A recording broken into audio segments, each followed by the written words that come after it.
So my schedule is not going to be as open as it is now, no. But that doesn't mean that I'm not going to be streaming anymore.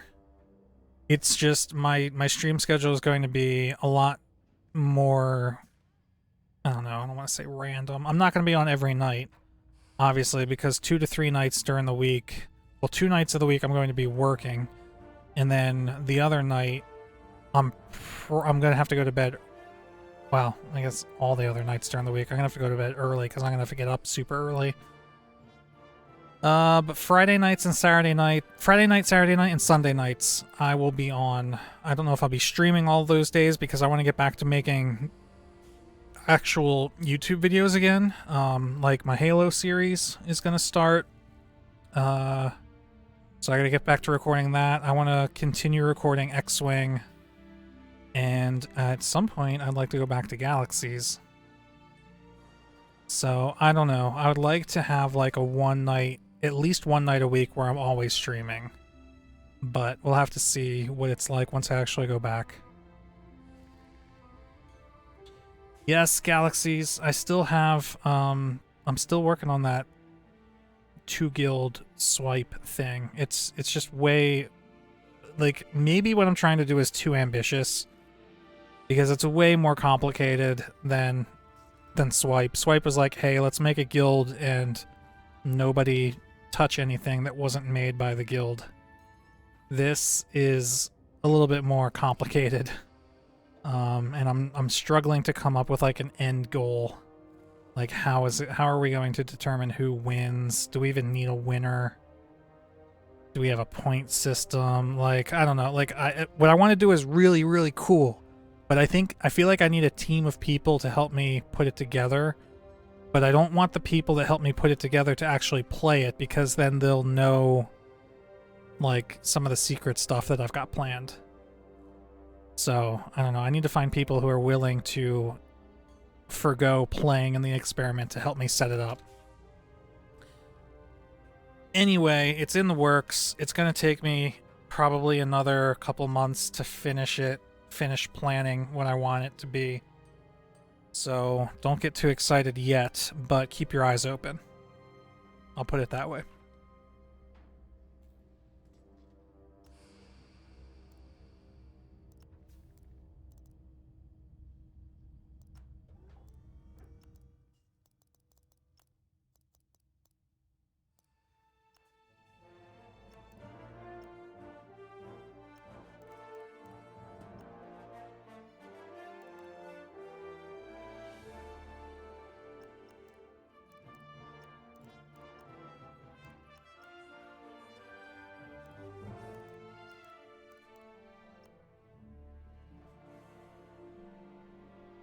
Yeah, I'll definitely make some videos to let people know.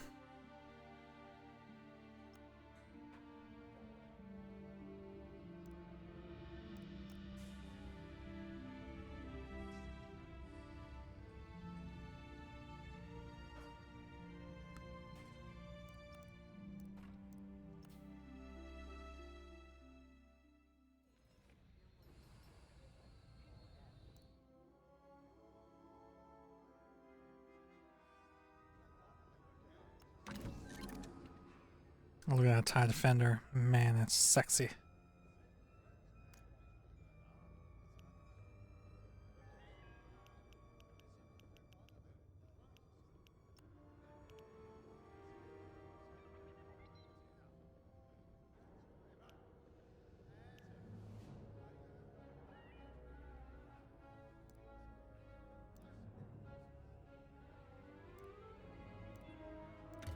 Very good then.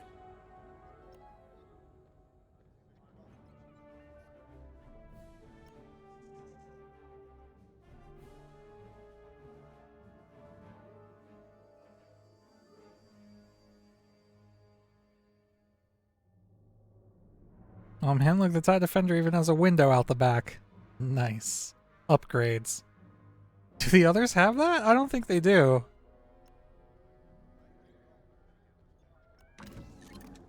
Looking for something more personal? Perfect.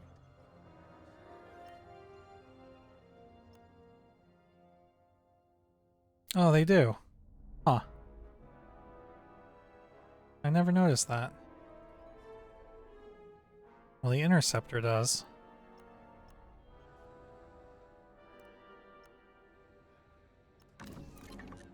Looking for something more personal? I'll get right on it. Let's talk modifications. Huh. That's got to be something that's only in this game. I don't... There's no way that that's pre-existing. I think that's yet another Disney change. Must be Disney canon.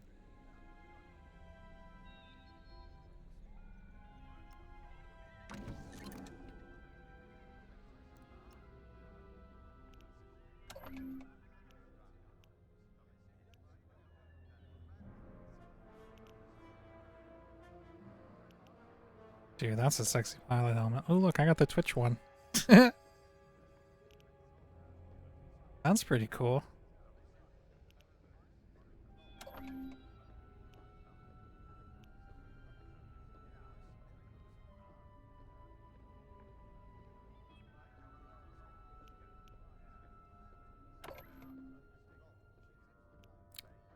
Sunrunner 2 had a lot of damage done from a mod that was spawning rare stuff and giving it out. Yeah. That's why I don't fuck around with these private servers. I actually really enjoyed Sunrunner 2. I shouldn't talk much about it. I should just go to bed. I never played on it. I did play on it. I was on it before it launched. The devs let me in like before the server officially launched when they were still testing stuff. And I drove around on Kuat and saw like the giant Star Destroyer and shit. Like they had some really cool ideas. But I never stuck around post-launch. I don't fuck with the private servers.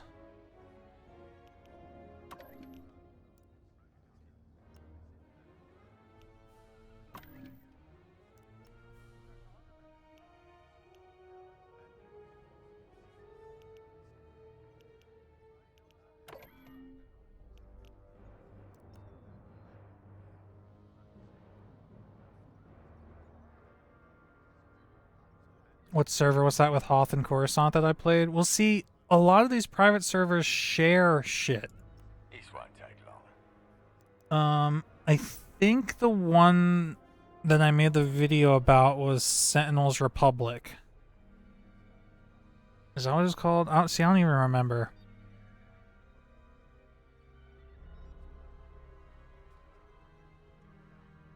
That was the one. Yeah, no, I mean, see, Sunrunner 2, though, they were doing this cool thing with Dagobah, where, like, they put Dagobah in, and they had Yoda hiding on Dagobah. And what was the coolest fucking thing on Dagobah, which is when you landed there, you couldn't see anything on the planetary map. I don't know how they did it, but I love that idea of not being able to see where you are on the planet and having to actually navigate the planet by the terrain or like setting waypoints and shit. Now, obviously, I figured out a way around that, and when they told me that Yoda was on Dagobah, but they wouldn't tell me where he was, they were like, see if you can try and find him. I just typed in /waypoint space 0 space 0, and just it generated a waypoint to 00, which is exactly where he was hiding, because they didn't actually move him anywhere. They just put him in the middle of the map. So there was a, you know, creating waypoints in chat to kind of get around the not having a map issue. But I like that idea, and I really wish we could get a mod. And I forget who I talked to. I talked to somebody about, would it be possible to mod galaxies, like mod the client to get rid of the planetary map and the mini map. And I I don't remember who I talked to, but they didn't know how to do it. So, because I can think of some pretty cool ideas where, like, we start somebody off in the middle of the desert on Tatooine and, like, they don't have a map and they have to find their way back to town. Yeah, no map at all on Dagobah. You would open up your planetary map and it would be just like a giant white square and you wouldn't even see yourself on the map.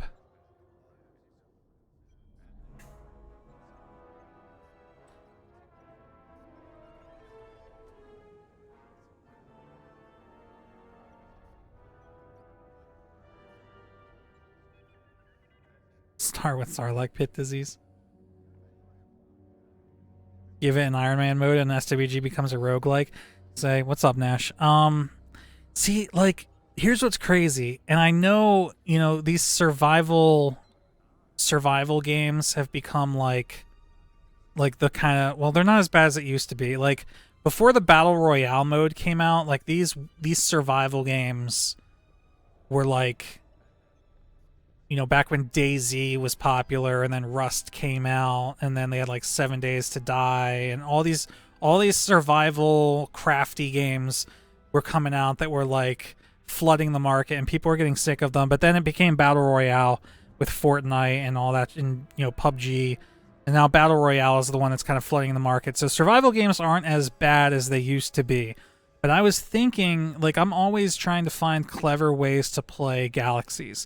And when you realize that Galaxies already has a hunger and thirst meter built into it, I don't think it would be that hard to mod Galaxies into a survival game.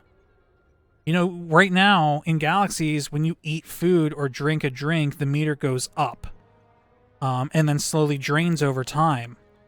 But what if the meter started full and slowly drained over time just like it does, but once the meters got empty, you would start taking like health damage slowly. You would get like a dot, like hunger, and you would start losing health. So you need to constantly eat food. Now, if you make that change, there are a lot of other necessary changes that need to be made. Which is like when you kill a creature and you harvest meat from that creature, that meat is edible. Now, since it's raw meat, it might cause you another debuff, which is like food poisoning or something. So you need to cook that meat. And now you have another reason to make camps as a scout, because you can use the campfire in a scout camp to cook your raw meat. See, like, you could turn Galaxies into a totally different game, and I don't think it would be that hard. If you found the right modder who knew how to manipulate that part of the code, like, I'm pretty sure you could do that.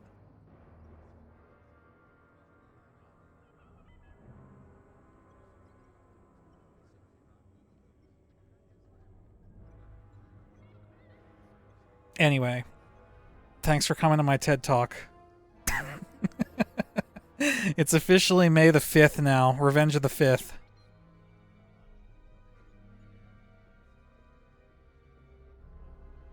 I've already got the community. I would just need a coder to implement all my ideas. Dude, my community has shrunk significantly. I don't even think the majority of the people playing Galaxies right now even know about my channel. Which, I mean, every time I go into Galaxies, there's like nobody playing anymore. So I kind of want to like get this Swipe 2.0 thing going to kind of give the server like a boost and get people playing again. But at the same time, like, who am I to think that like I can revive the server?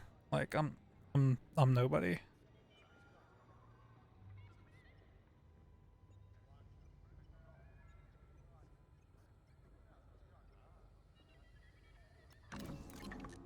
Looking for something more personal? Very good then.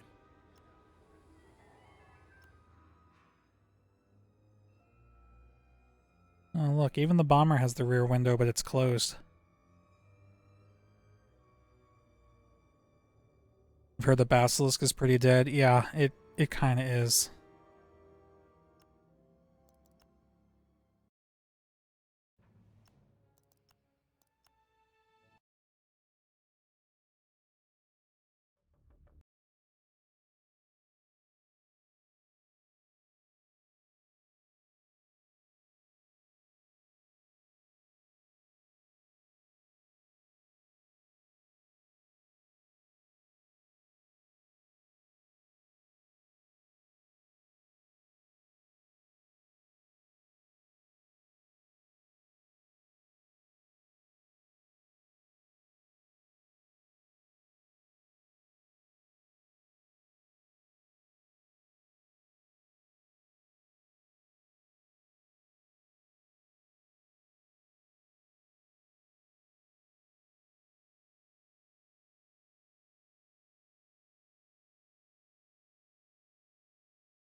Here's your Mos Eisley Cantina.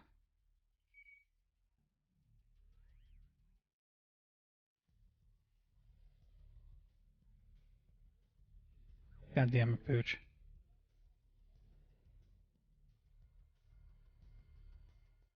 Who dares welcome me? Who dares welcome me?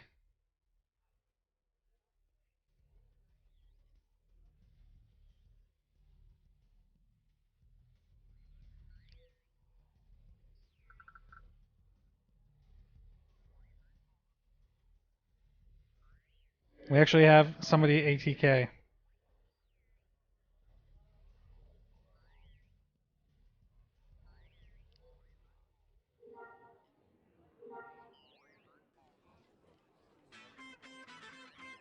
Oh god.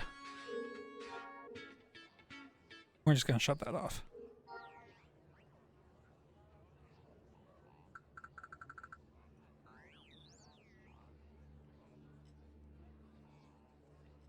Wow, we have people in Mos Eisley Cantina.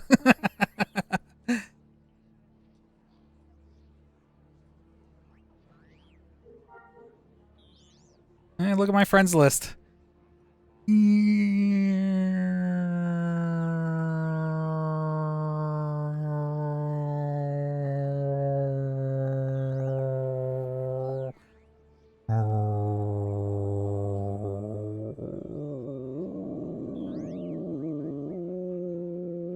Splat.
It's interesting. This person says it's nice to have a celebrity in the Mos Eisley Cantina.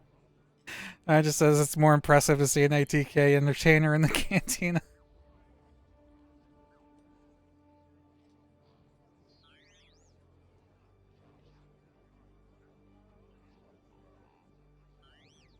The no GTL announcement, it was... What happened during that time? The no GTL announcement was poorly timed. It wasn't... A lot of people didn't leave necessarily because of that announcement. I'm sure people did. I'm sure there were a few people that stopped playing when that announcement came out. But see, here's what's weird. Hang on, I'm trying to be nice to this person.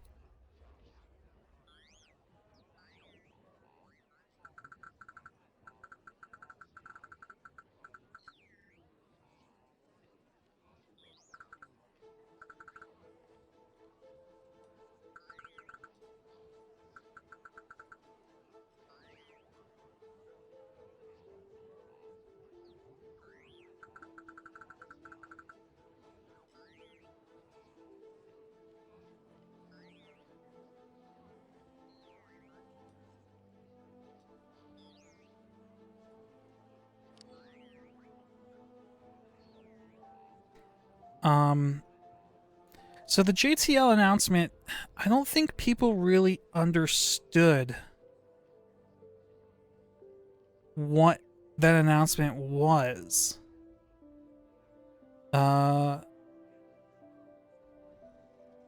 Because the announcement was not like,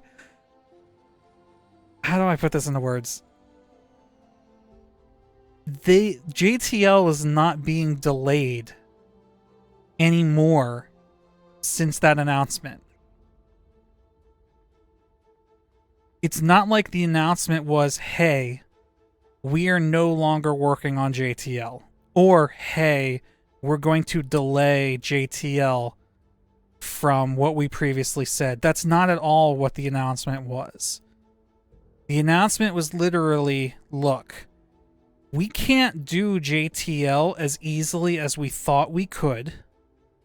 So, instead of waiting longer to release 1.0 with JTL, we're going to release 1.0 before JTL is done. That's all the announcement was.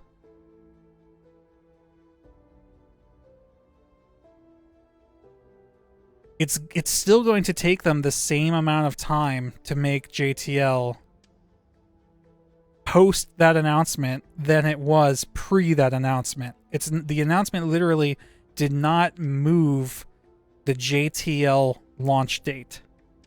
Wherever that date is, 5-10 years in the future, whoever the fuck knows, wherever that date is, that date has not moved from where it was because of that announcement. All that has happened is the 1.0 date is no longer tied to the JTL date. And I think that is a good thing.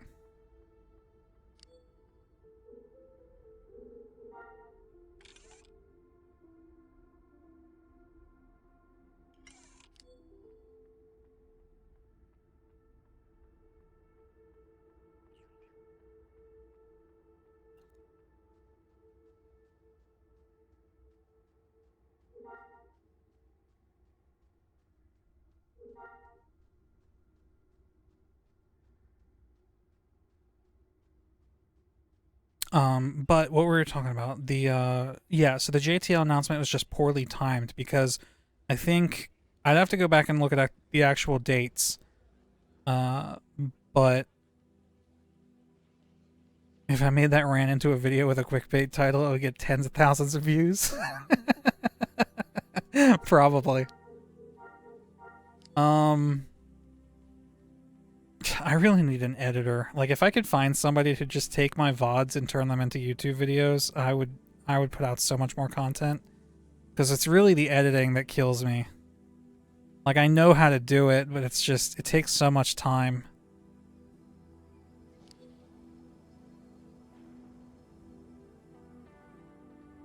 What does that Cart's Louder do?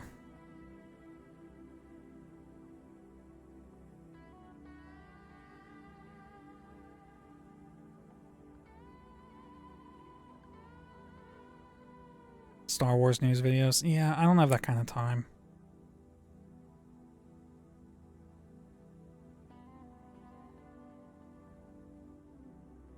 But see, because he's super successful, if I were to try to emulate him or imitate him, then I'm basically competing with him, and he's already super successful.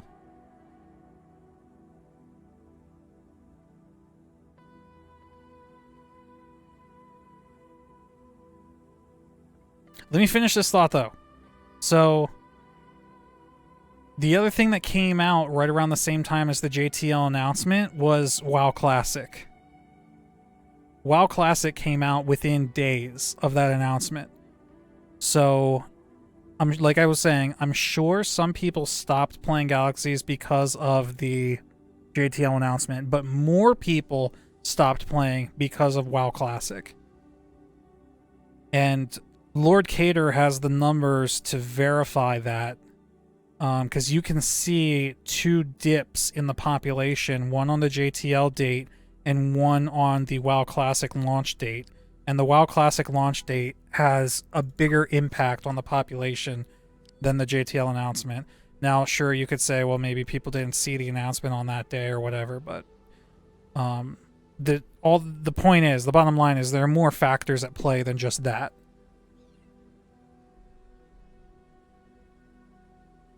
And then, according to Lord Cater's data, the numbers came back. Like a month after the JTL announcement, the numbers were back to what they were before it. And then I'm sure they've been... I haven't talked to him. Apparently some people, or something happened to LK in real life that took him away from the project for a bit. I don't know what it is, because I haven't been keeping up with him. I haven't really been keeping up with any of the staff. So I really don't know much of anything on the inside anymore. But I'm sure his data shows declining numbers right now, because it's just... Yeah, current online connections 576. Honestly, I thought it'd be lower than that.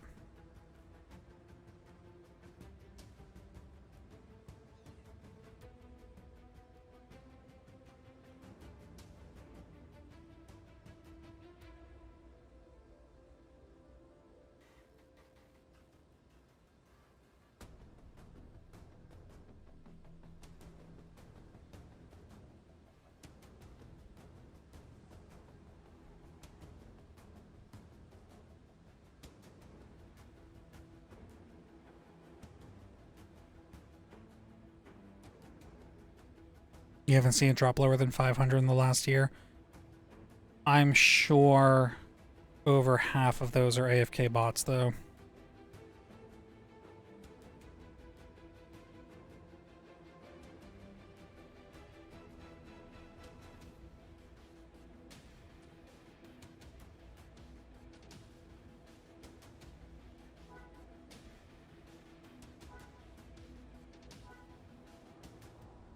I mean, let's be honest. I don't think Galaxies has had a bigger... And I'm trying to say this in the most humble way possible. I don't think Galaxies has had many outspoken supporters in the community. There may be people who support the server, especially financially. Like, I make a $15 a month donation to the project, but even I know that people have made way more financial contributions to the project than I have. But what I'm talking about is like people who openly promote and defend the server on like Reddit or Facebook or the forums or wherever. There aren't that many people out there that do it, and I am one of them. But even I have a hard time defending the server in its current state. And I think that's part of why I'm having such a hard time coming back to it. Because I know what a bad state things are in right now. I still follow their weekly updates to see like where the project is. But that's about all I do as far as like keeping tabs on Galaxies.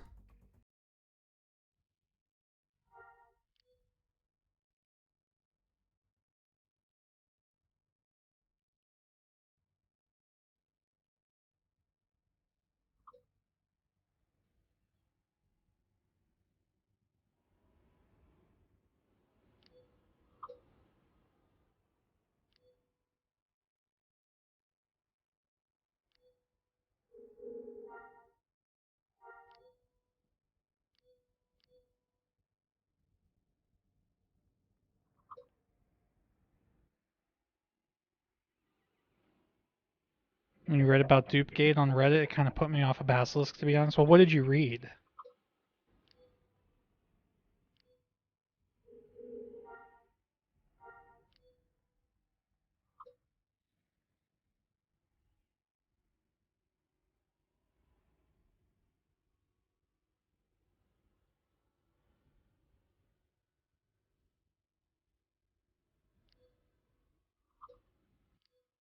There's a lot of misinformation out there about what actually happened, though. That's the problem. And I could have helped with that. I could have made a video covering it, but I was already out of the Galaxy scene for several months when that happened, and I didn't want to get involved.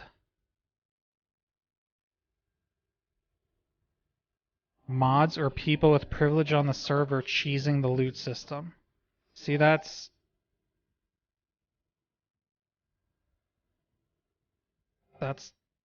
I mean, part of what happened, but those people got banned. Oh, hey, look, it's Daxon's house. Do we have access to this?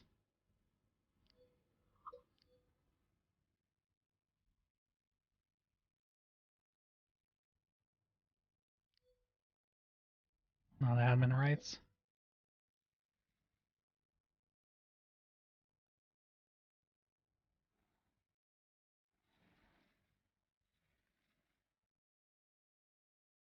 But, like, did you read about what actually happened? Generally, mods being shitty. See, it sounds like you don't know what the fuck happened. Sorry, Nish. I mean that in the most polite way possible. It sounds like someone made a random Reddit post that you skimmed over. And like I'm not blaming you. Right. Like I'm saying that's probably what happened to a lot of people. Is some fucko made a Reddit post with like less than half of the information of what actually happened, and then people like you who don't have their, finger on the pulse of the server read fucko's Reddit post and think they know everything that's going on. And it's not your fault. That's how the internet works with a lot of things. But it perpetuates this staleness state.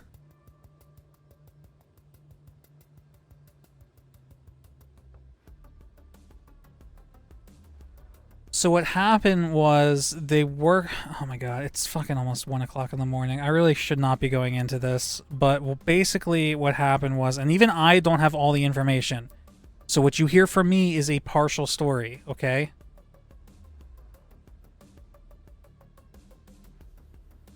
There were some people who have been on the server for a really long time, not mods, not staff, just players. And that they were using tools and making and glitches and exploits or whatever to dupe items, specifically legendary weapons and ADKs and stuff. Some of them they were keeping, and some of them they were selling to other players for in-game money, credits and stuff. And there was a small ring of players that were doing real-world monetary trading. Yes, that is a pretty big problem. So, Lord Cater developed this Eye of Sauron software, tool, whatever. I don't even know exactly what it is. But it's some sort of code that has the ability to track every transaction that takes place on the server. Whether it's somebody trading something, somebody buying something, somebody looting something, someone tipping someone, any kind of exchange between two players or the player and the system, somehow it's tracked.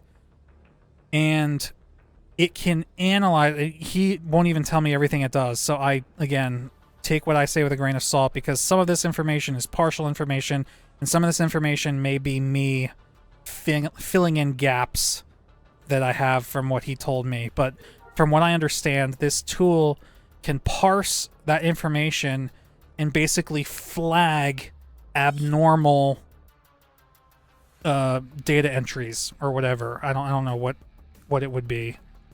So that people who may be duping items like will show up to the devs. So what happened is they had this tool, they were working on this tool for like months. And then they added it to the server, and without telling anybody, they banned like 60 accounts or something. And then that was just like the first wave of bans. And then I don't even know the final number, but like if I had to guess, I would say hundreds of accounts got banned. How do you keep those people from making new accounts? Like IP bans, and you can't use a VPN to play Galaxies, to play on Basilisk anymore. If you try to sign in with a VPN, your connection's denied. So they can't, use a VPN to log in with a new IP or anything.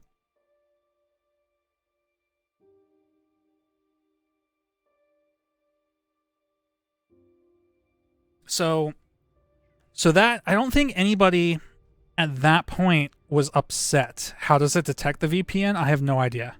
I'm not that tech savvy. At that point, I don't think anybody was upset. I think if that's where things stopped, it would have been okay. But where the drama started happening, there's a couple things. One is the real money trading ring was associated, was mainly associated with one guild in particular, and I believe like one or two of the staff members was either in that guild or played a lot with members of that guild. So I think that's what you probably read about mods, duping or exploiting or something. They weren't. That they were just in some way associated with the people that were. So some people thought, oh, well, obviously if they play together, they must be involved in some way. Oh God, look. Now people are showing up. I'm trying to go to bed here, guys. But then it got worse from there, because then what they started to do, the software obviously wasn't perfect, so people were getting banned that didn't actually do anything wrong. And on top of that, they then made the decision to delete all duped items on the server, even if they were in even if the person who is in possession of those items obtained those items legitimately. So if, let's just say I used an exploit to dupe an ADK, and then I went up to you, Nasher, and sold you that ADK for 15 million credits. The devs then came along and said, oh, we know you spent 15 million credits on that ADK, but it was duped, so we're going to delete it. And I think that is what pissed off the most people, because there were a lot of people who had illegally created items that they themselves did not illegally create. They either purchased it or traded for it or something, obtained it somehow legitimately, but they were losing it and not getting compensated. The thing you heard specifically, someone had the ability to spawn mobs and was doing so for friends, like 20 Night Sisters spawning at once. I have never heard that. I'm not saying you're wrong. Maybe that was happening, but this is the first time I've heard of that happening on Basilisk. That sounds to me like something that would happen on a private server.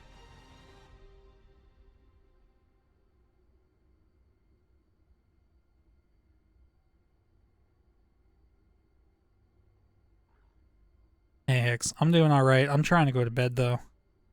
I just wanted to... We were doing some Star Wars games for May the 4th, and figured I would sign in and see how populated Basilisk was, but it's almost 1 o'clock in the morning here, so I need to go to bed.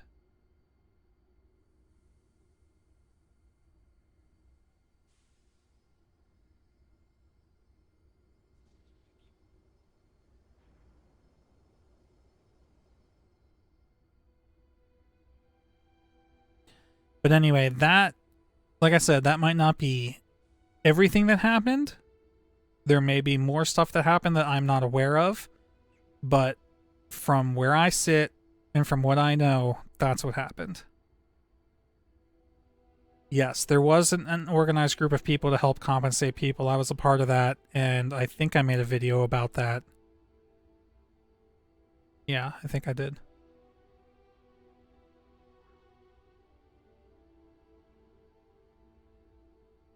We're just going over it, Dwayne, because there's some people on the stream who weren't up to speed with what happened.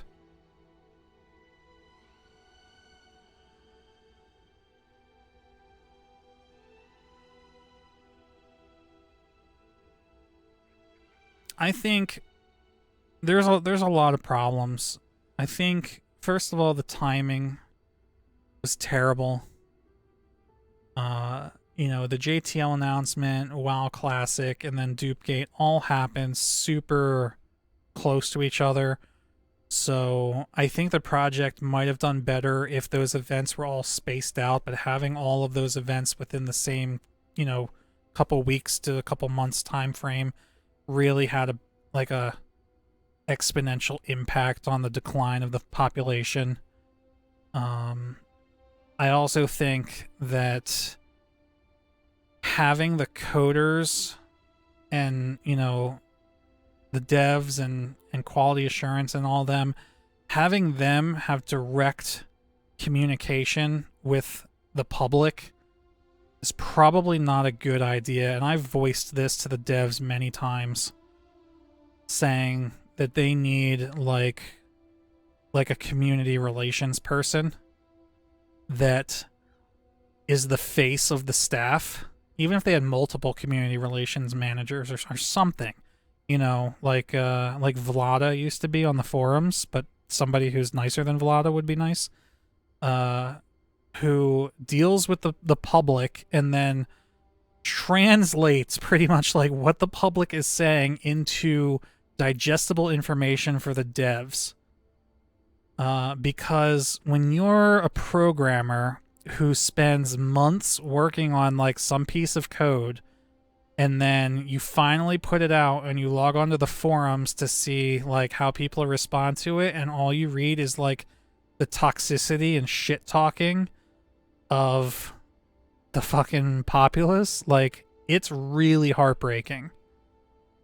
So honestly, I think like the people who are actually working on the game should stop reading the forums, and they should get like one or two community managers who spend most of their time on the forums and actually in game, and can kind of be that barrier between the toxicity and the people working on the project. I think that would be very helpful. And I've said that to them multiple times. I may even, you know, go so far as to say that I would do that for them, but until I get back to work, I don't know if I want to make that sort of a commitment.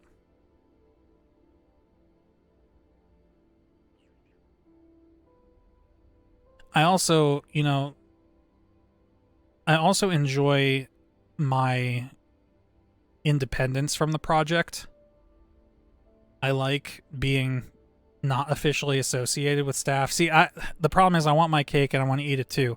I want to be able to have all the inside information of being on the staff. I want to know like what they're working on and all that stuff. But I also want to be disassociated so that I can be unbiased in my content. Because they've asked me a couple times if I would run their official YouTube page. And as much as awesome as that would be to me to be like, oh yeah, I'm like the official SWG EMU YouTube dude. Like that would be super cool. I would love to be able to be that person. But if I do that, that means that basically I have to spend time editing videos that are not going to be my videos. Like I'm not going to be able to earn ad revenue off of them. They're not going to help grow my channel. And I'm not going to be able to say whatever I want. I'm going to only like it has to be pro the project. Like if I can't say, you know, like, oh, I think this staff did this wrong. I would have to be very biased in the content that I put out.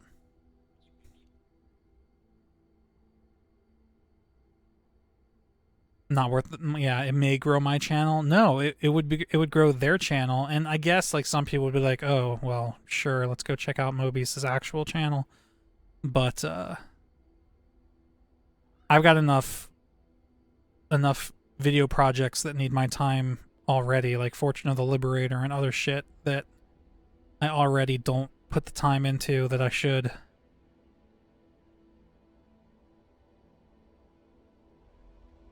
Anyway, all right, this is all good and stuff. I don't even know if this is gonna make it to YouTube, but we'll see. Anyway, I gotta go. I got a dog crawling up my ass trying to go outside, and then I gotta go to bed.